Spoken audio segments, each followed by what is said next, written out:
पर्यटन और आतिथ्य हालांकि मामूली उपलब्धियां हैं, लेकिन अतिशयोक्तिपूर्ण लक्ष्यों के कारण वर्तमान वर्षों में अपेक्षित परिणाम या उद्देश्य कहीं भी प्राप्त होते नहीं दिखते। 2014 में विनिर्माण का हिस्सा 15% से घटकर 14% हो गया। जब भारत और चीन के बीच तुलना की जाती है तो यह पता चलता है कि चीन भारत के आकार की तुलना में 5 गुना अधिक किफायती है।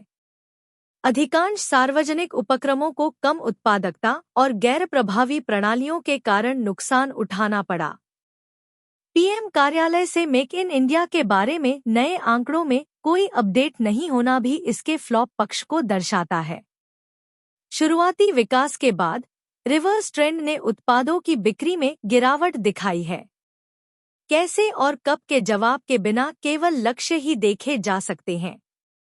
इसलिए भारत की अर्थव्यवस्था को नया स्वरूप देने की योजना और रणनीतियों को बदलने की जरूरत है, सफलता के लिए कोई रूपरेखा नहीं देखते हुए। उद्देश्यों के विपरीत भारत के सकल घरेलू उत्पाद में भारी गिरावट आई है। कई क्षेत्रों में बहुत अधिक पहल शुरू करने के कारण नीतिगत फोकस में कमी आई है और अंतर्निहित विसंगतियां देखी गई हैं। साथ ही आनुपातिक निवेश अभी भी अपने इच्छित स्थान पर नहीं पहुंचा है।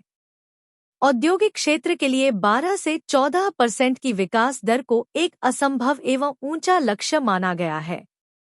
एक अन्य विफलता यह है कि उत्पादन के लिए नीतियों की विदेशी पूंजी और वैश्विक बाजारों पर निर्भरता निवेश के लिए पर्याप्त नहीं है।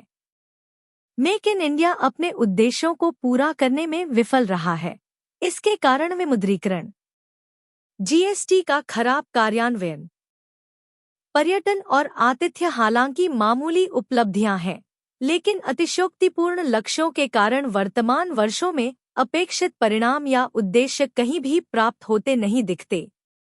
2014 में विनिर्माण का हिस्सा 15% से घटकर 14% हो गया। जब भारत और चीन के बीच तुलना की जाती है तो यह पता चलता है कि चीन भारत के आकार की तुलना में 5 गुना अधिक किफायती है। अधिकांश सार्वजनिक उपक्रमों को कम उत्पादकता और गैर प्रभावी प्रणालियों के कारण नुकसान उठाना पड़ा। पीएम कार्यालय से मेक इन इंडिया के बारे में नए आंकड़ों में कोई अपडेट नहीं होना भी इसके फ्लॉप पक्ष को दर्शाता है। शुरुआती विकास के बाद रिवर्स ट्रेंड ने उत्पादों की बिक्री में गिरावट दिखाई है।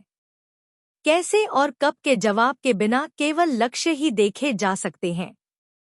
इसलिए भारत की अर्थव्यवस्था को नया स्वरूप देने की योजना और रणनीतियों को बदलने की जरूरत है, सफलता के लिए कोई रूपरेखा नहीं देखते हुए।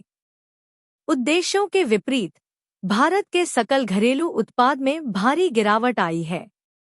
कई क्षेत्रों में बहुत अधिक पहल शुरू करने के कारण नीतिगत फोकस में कमी आई है और अंतर्निहित विसंगतियां देखी गई हैं।